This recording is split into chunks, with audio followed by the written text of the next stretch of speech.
Share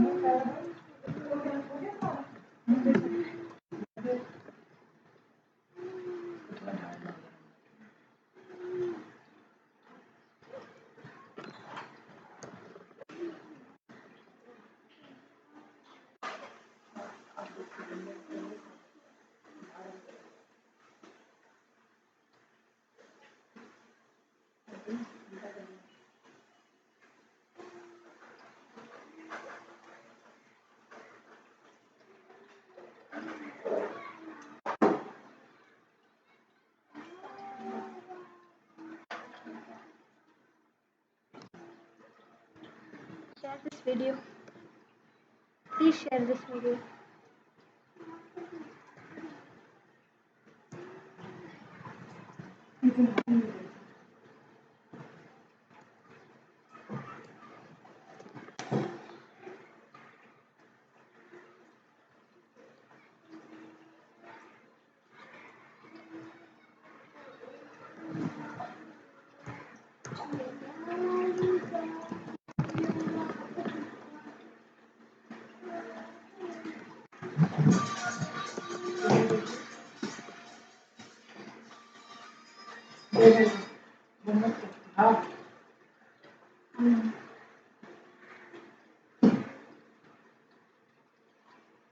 hello मैंने बोला तो है वो मैंने कुछ आया नहीं जैसे आता हूँ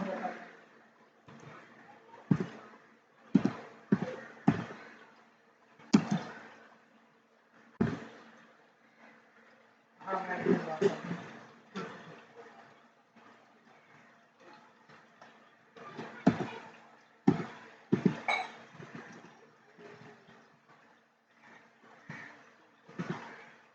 कौन सी लकड़ी ये लकड़ी कौन सी पहले जलाते हैं ताकि वो आग से नहीं पकड़ती है। हमारा वैसे भी नहीं जाए इसमें ये लकड़ी छोटा हम भी क्या करें नहीं थोड़ी यूज कर लेंगे कोई बात नहीं, इसको पर इससे स्टार्ट करते हैं। तो देख लाएंगे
ये बाकी भी फूल रख लेना मेरे लिए।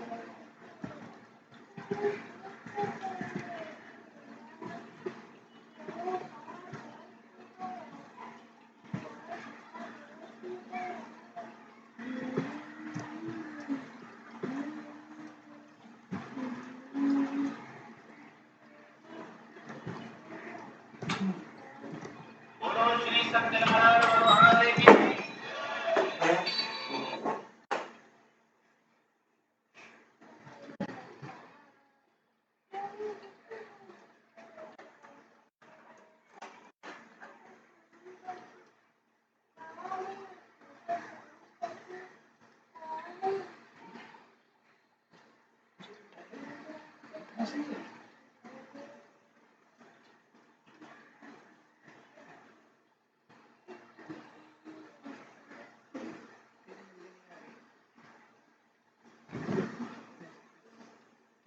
जो व्यक्ति सत्यनारायण की पूजा का संकल्प लेते हैं उन्हें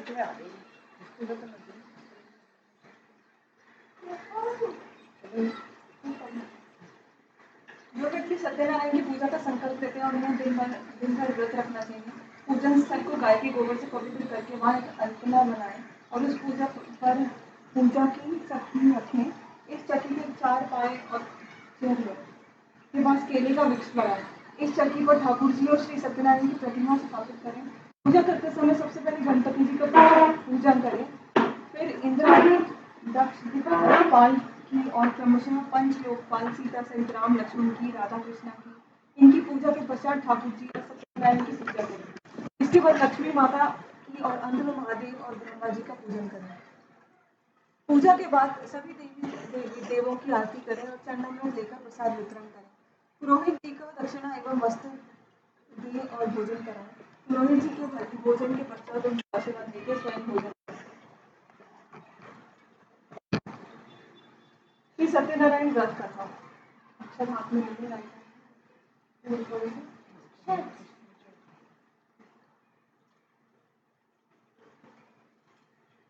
फूल लो हाथ में, इसको फूल दो राइट हैंड में चावल में फूल दो, हाथ में फूल लेके राइट हैंड में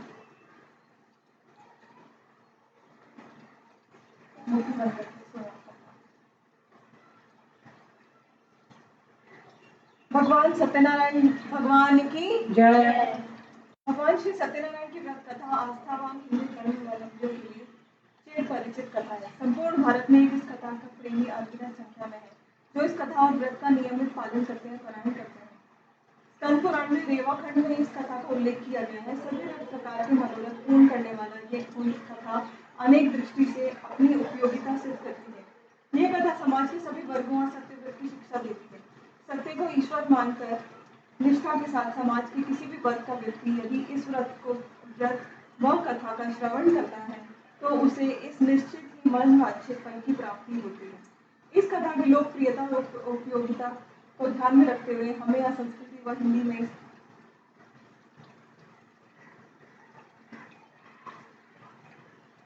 एक समय की बात है।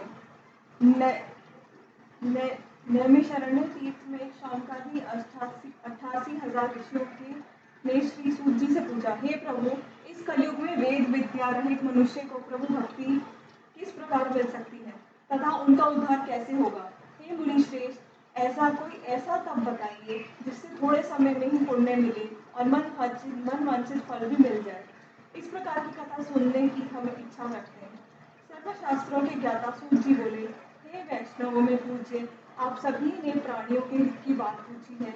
इसके लिए मैं एक ऐसे श्रेष्ठ व्रत को आप लोगों को बताऊंगा जिसे नारद जी ने लक्ष्मी नारायण जी से पूछा था और लक्ष्मीपति ने मणि श्रेष्ठ नारद जी से कहा था। आप सब इसे ध्यान से सुने। की बात है, योगीराज नारद जी दूसरों के हित की इच्छा के लिए अनेकों लोकों में घूमते हुए मृत्यु लोक में आ पहुंचे। यहाँ उन्होंने अनेक योनियों में जन्मे प्राय सभी मनुष्य को अपने कर्मों द्वारा अनेकों दुखों से पीड़ित देखा। उनका दुख देखकर नारद जी सोचने लगे कि कैसा यत्न किया जाए जिसके करने से निश्चित रूप में मानव के दुख का अंत हो जाए। इसी विचार पर मनन करते हुए विष्णु लोक में गए। वहां वे देवों के ईश नारायण की स्तुति करने लगे, जिनके हाथ में शंख, चक्र, गदा और पद्म थे, गले में वरमाला पहने हुए थे। स्तुति करते हुए नारद जी बोले, हे भगवान, आप अत्यंत शक्ति से संपन्न हैं, मन तथा वाणी भी आपको नहीं पा सकती है। आपका आदि मध्य और अंत नहीं है। निर्गुण स्वरूप सृष्टि के कारण भक्तों के दुख को दूर करने वाले आपको मेरा नमस्कार है। नारद जी की स्तुति सुन विष्णु भगवान बोले, हे मुनिश्रेष्ठ, आपके मन में क्या बात है? आप किस काम के लिए पधारे हैं? उसे निसंकोच कहो। इस पर नारद मुनि बोले कि मृत्यु लोक में अनेक योनियों में मनुष्य जन्मे अपने कर्मों द्वारा अनेकों दुखों से दुखी रह रहे हैं। तो बताइए, वो मनुष्य थोड़े प्रयास से अपने दुखों से कैसे छुटकारा पा सकेंगे? श्री हरि बोले, हे नारद, मनुष्यों की भलाई के लिए तुमने बहुत अच्छी बात पूछी है, जिससे करने में मनुष्य का मोह छूट जाता है।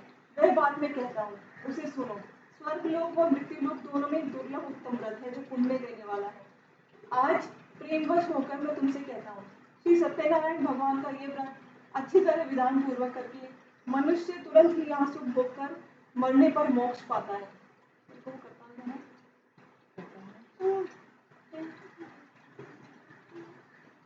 श्री हरि के वचन सुनकर नारद जी बोले, उस व्रत का फल क्या है और उसका विधान क्या है? यह व्रत किसने किया था? इस व्रत को किस दिन करना चाहिए? सभी कुछ विस्तार में बताएं।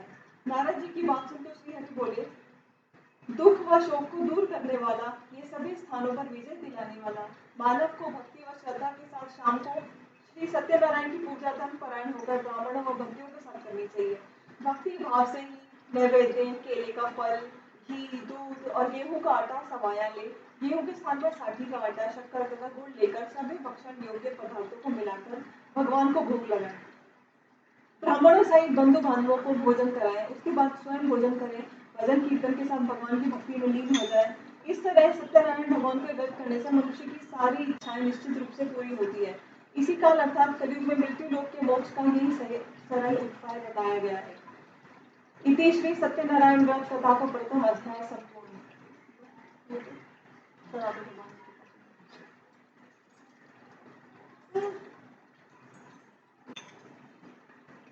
श्रीमन नारायण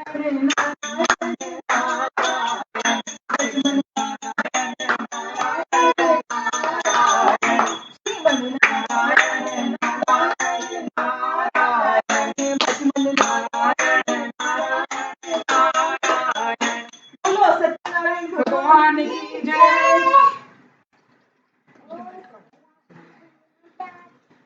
सूत जी बोले, सबके हाथ में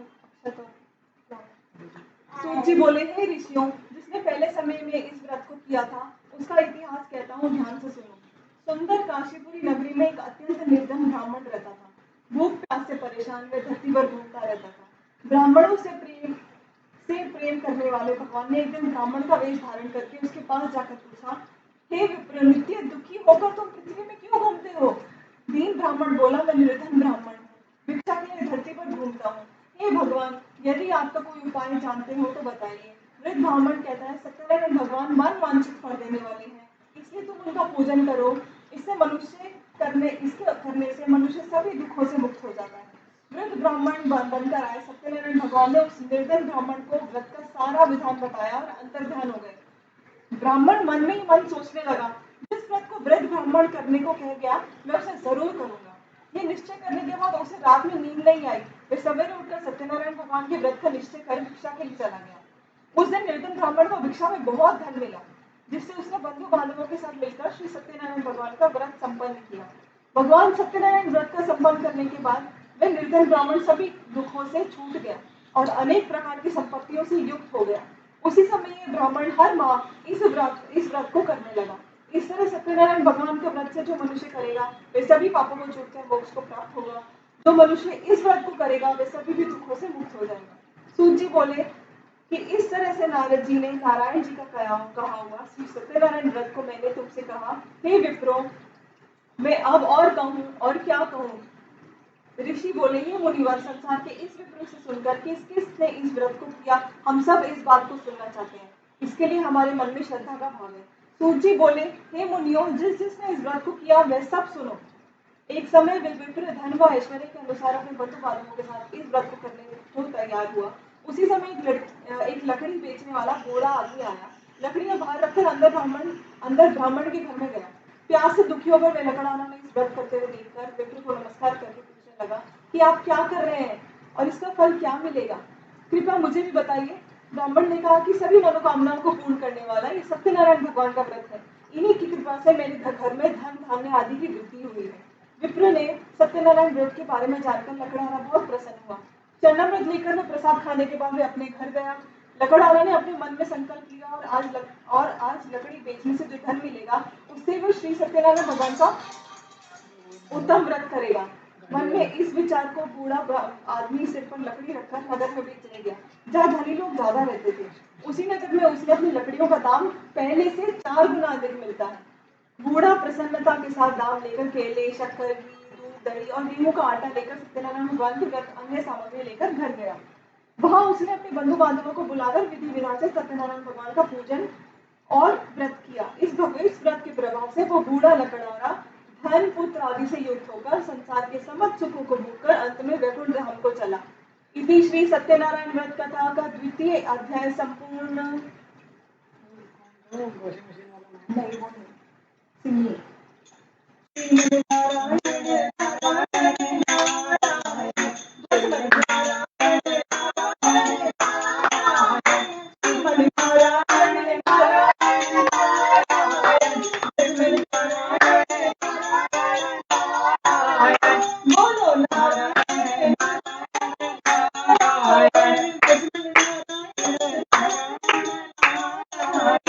श्री सत्यनारायण भगवान की जय।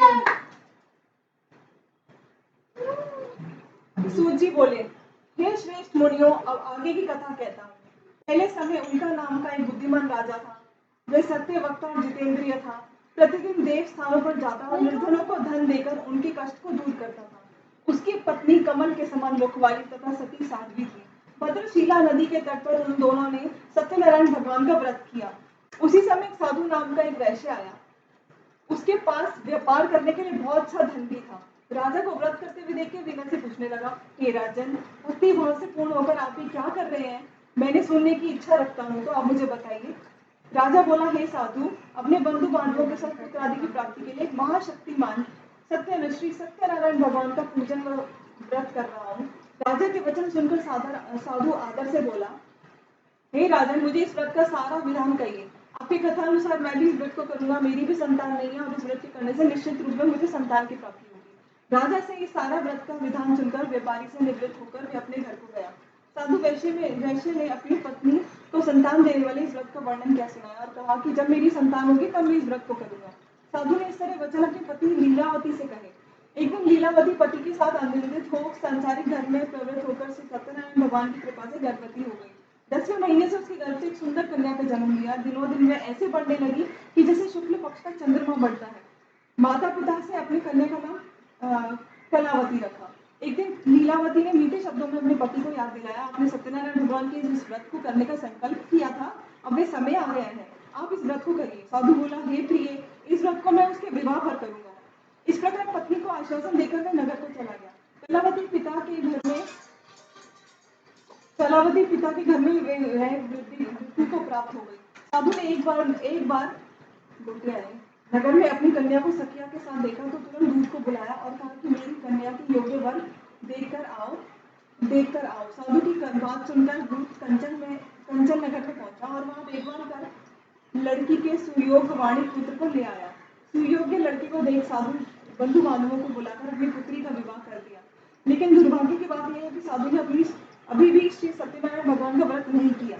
इस पर श्री भगवान क्रोधित हो गए और श्राप दिया कि साधु को अत्यधिक दुख मिले। अपने कार्य में कुशल साधु बनिया जमाई को लेकर समुद्र के पास स्थित होकर रत्नासारपुर नगर में गया। वहां जाकर दामाद ससुर दोनों मिलकर चंद्रकेतु राजा के नगर में व्यापार करने लगे। एक दिन भगवान श्री सत्यनारायण की माया से एक चोर राजा का धन चुराकर भाग रहा था। उसने राजा के सिपाहियों को अपना पीछा कर एक चुराया और धन वही रख दिया जहाँ साधु और जमाई ठहरे हुए थे।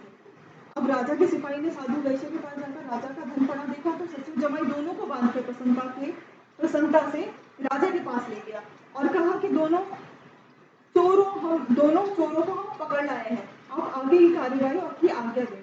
राजा की आज्ञा से उन दोनों को कठिन कारावास में डाल दिया गया और उनका सारा धन भी छीन लिया।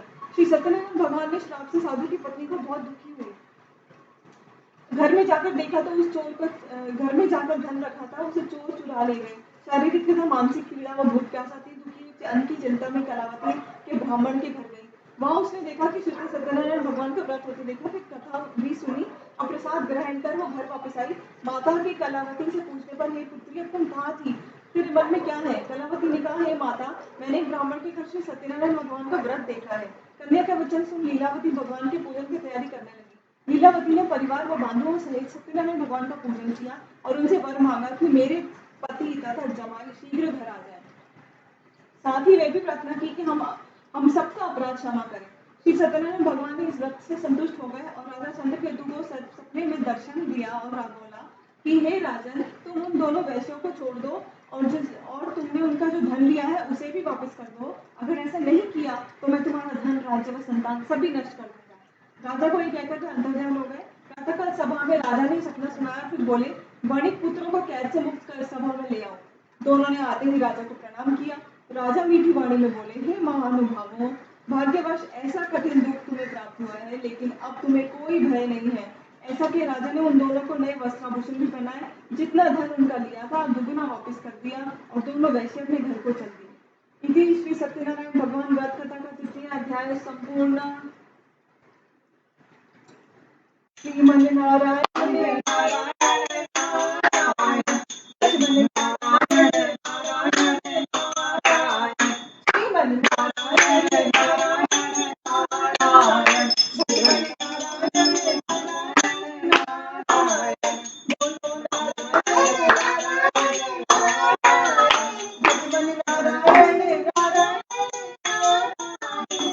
सत्यनारायण भगवान की जय।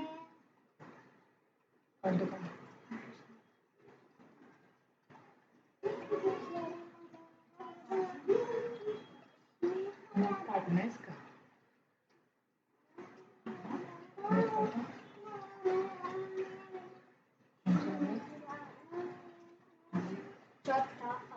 चौथा अध्याय। सूची बोले, वैश्य ने मंगलाचार कर अपनी यात्रा आरंभ की और नगर की ओर चल दिए। उनके थोड़ी दूर जाने पर दंडी वेशधारी से सत्यनारायण ने पूछा, हे दंडी, आप क्यों हे साधु, तेरी नाम में क्या है? अभिवाणी बड़ी हंसता हुआ बोला, हे दंडी, आप क्यों पूछते हो? क्या धन लेने की इच्छा है? मेरे नाम में तो बेल पत्थर भरे हैं।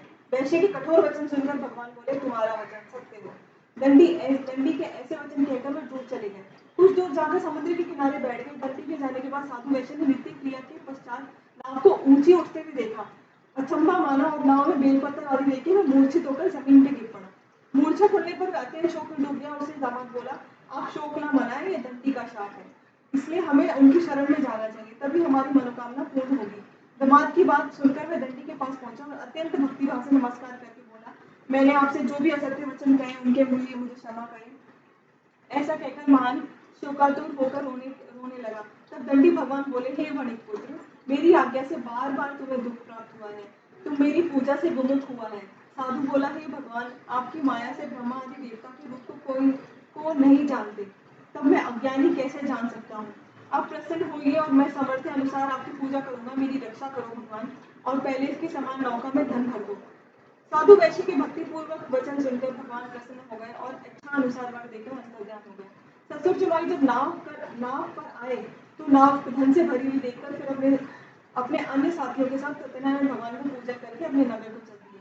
जब नगर के नजदीक पहुंचे तो दूत को घर पर खबर करने के लिए भेज दिया।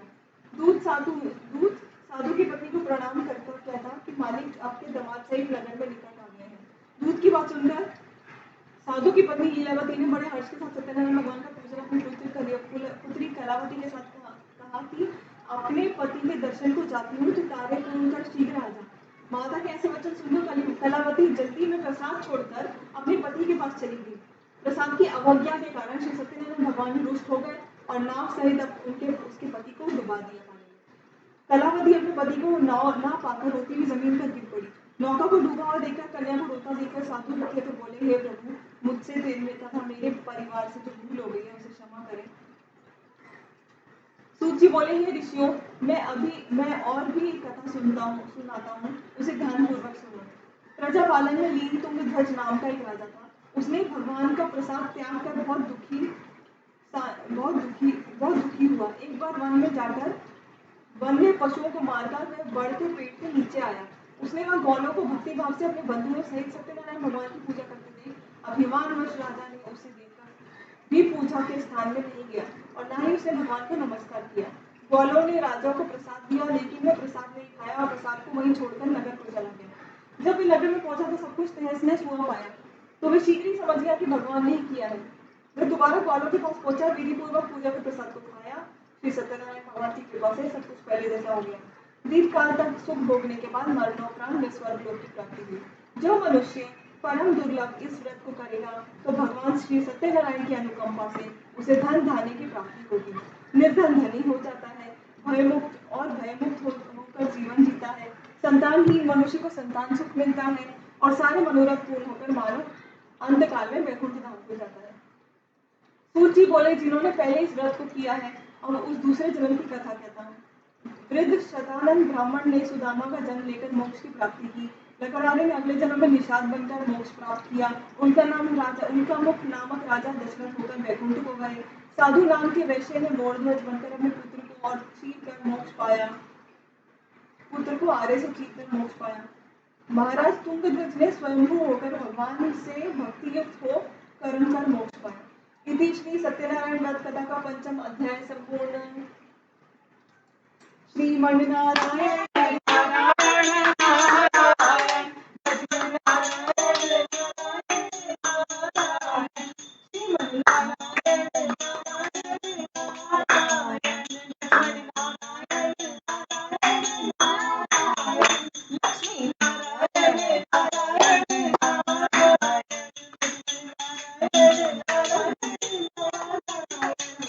बोलो श्री सत्यनारायण भगवान की जय। कुर्सी को हटा के गद्दी में बैठ जा। आती है। खड़े ना।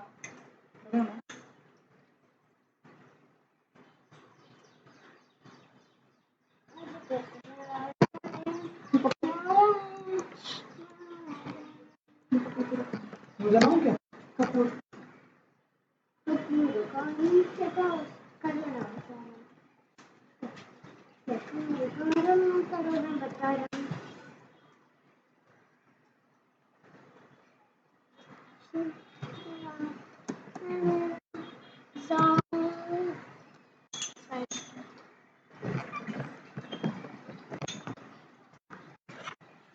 जय लक्ष्मी रमणा जय लक्ष्मी रमणा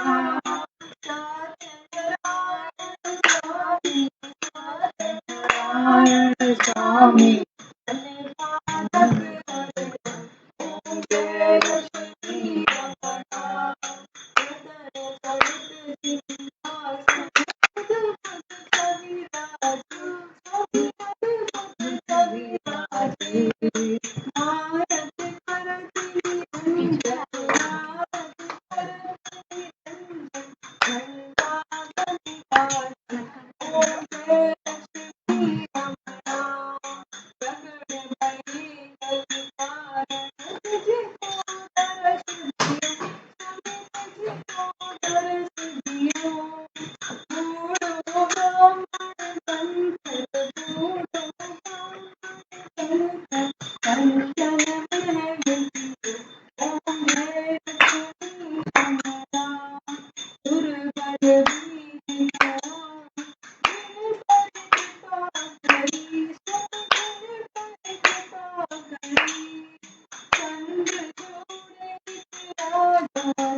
सत्यनारायण भगवान भगवान की जय। Shriman Narayan Narayan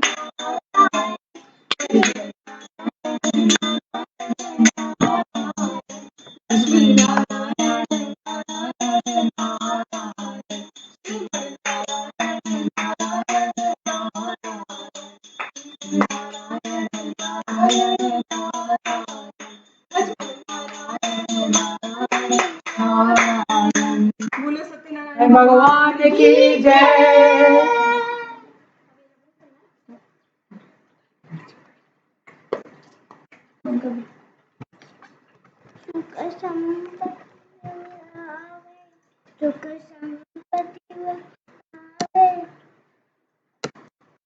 Thank you for watching this video.